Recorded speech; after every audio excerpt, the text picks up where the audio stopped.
In this video, we're going to discuss some of the things you should look out for once you've set up your tool that might interfere with your forecasting. Just as a reminder, make sure you've watched the tutorial overview on how to set up the tool before you watch this video, because we're not going to go into setting up the tool. These are some of the pitfalls that someone can run into if they don't understand how the forecasting and the restock limits work together. So let's look at these products here. This is telling us to order 120 units by September 18th, but transfer 100 units pretty much immediately. Let's look inside the product. Now, you'll find this interesting. We have 1 unit at FBA. It's telling us to transfer 100 units. This is going direct to Amazon, so there's no transfer schedule after we get this to Amazon. So let's look at what the forecast says to do. We have this set up on a 3-month order schedule with a minimum buffer stock of 30 days and a maximum buffer stock of 90 days. So this is the 100 units that we're transferring from our warehouse right now. And the next recommended order is 120 units on September 18th. So this might be confusing, and you might ask yourself, well, why is it only telling me to order 120 units if I'm selling 25, 30 units a day and I'm supposed to stock up to 90 days? This might look very confusing to you because immediately this is going to take 55 days to arrive. Here it is. And then we're going to stock out, and so stocked is supposed to keep me in stock. So why is it only telling me to order these small amounts? That is in conflict with what my order schedule says. Now I want to show you something very, very important. You can see here in this example, we are actually 1,000 units over. Our max inventory level is 1,000 units, and we've got 2,000 units at Amazon for North America, which is US, Canada, and Mexico combined, standard size storage type, or standard size products. Our system is trying to work within these parameters. If there isn't enough allowance, then you will need to either ignore the restock limit or you need to send in what SoStocked is recommending and risk having a stock out. I'm sorry, but this is Amazon's doing. Amazon is telling us how much inventory we can have at their FBA centers for all of North America, all of standard size, and we are simply the messengers telling you, based on this information, this is what you should send in. If you ignore our suggestions, then you do risk having inventory rejected at Amazon, mandatory removal orders, or a lowered restock limit or IPI score. So, for this example, we already know that these numbers are not adequate to keep this product in stock. Now let's look what happens when I simply turn off the restock limits tool. The system will recalculate for a few minutes.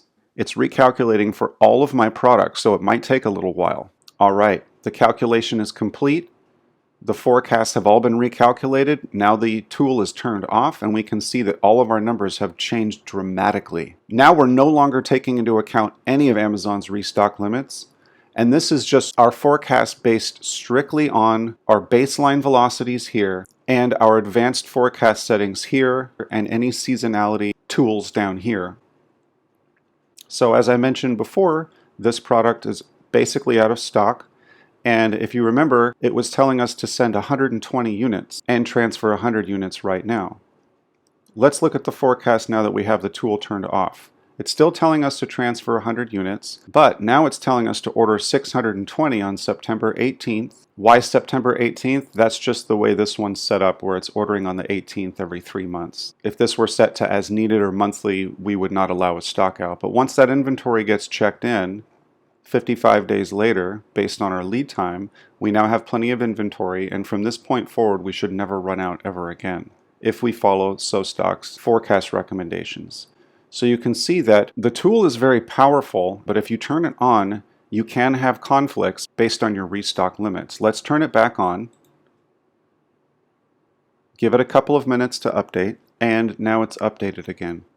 Now, as I mentioned earlier, I recommend that you check these numbers every time you log in here and do any major forecasting or ordering, because if these numbers have changed since the last time you've put them in, then all of your forecasting might be off. So let's say, for example, that my utilization quantity is really only 500. It's not 2,000. That makes a big difference. Now I have 500 available units that I can send into Amazon. So I log into my Seller Central account, I add up my utilization quantity per the previous video, and I update this number. And now you can see the lock symbol turned on, which means I'm overriding Restock's calculations. Now I'm going to save and update my forecast one more time, give it a couple of minutes, and once again you can see that our numbers have changed based on priority. Now we're transferring inventory for this product where we weren't transferring it before because we didn't have enough space at Amazon, and we already had inventory on the way for this product. We now have 500 units available.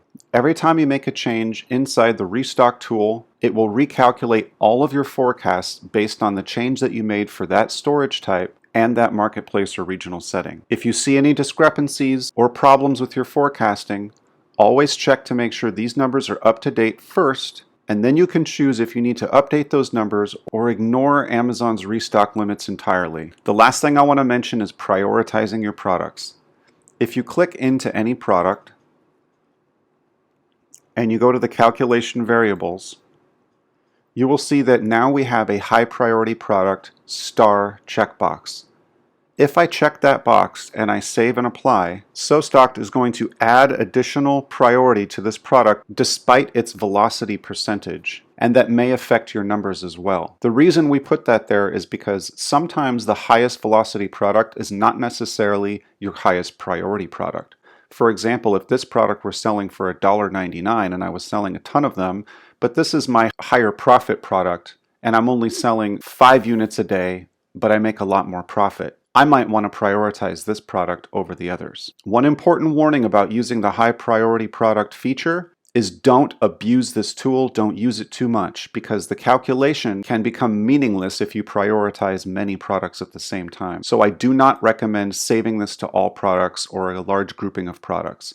Do it one at a time for only your top 20% products at the most and see how it affects your forecasting. So as you can see, this does add another layer of complexity to forecasting. It's something that you have to get used to and practice, practice, practice until you feel confident with the numbers in conjunction with Amazon's new restock limits. It's a heck of a lot better to play with the tool and look at your options before placing your orders than risk having an account suspension, lowered IPI score, or rejected inventory at Amazon. All that being said, don't worry, we are here to help you. If you ever have any questions or you're starting to feel nervous or anything like that, just reach out to us and we will take care of you. You can always contact us here at Restock by clicking on the help button, go to ask, send us an email. We monitor our help desk all day long. We're constantly answering tickets. So I'm not trying to make you worry or be afraid, but rather to just learn to understand the tool and how Restock and Amazon restock limits can work together to get you the desired result you want. Thanks for watching and happy forecasting.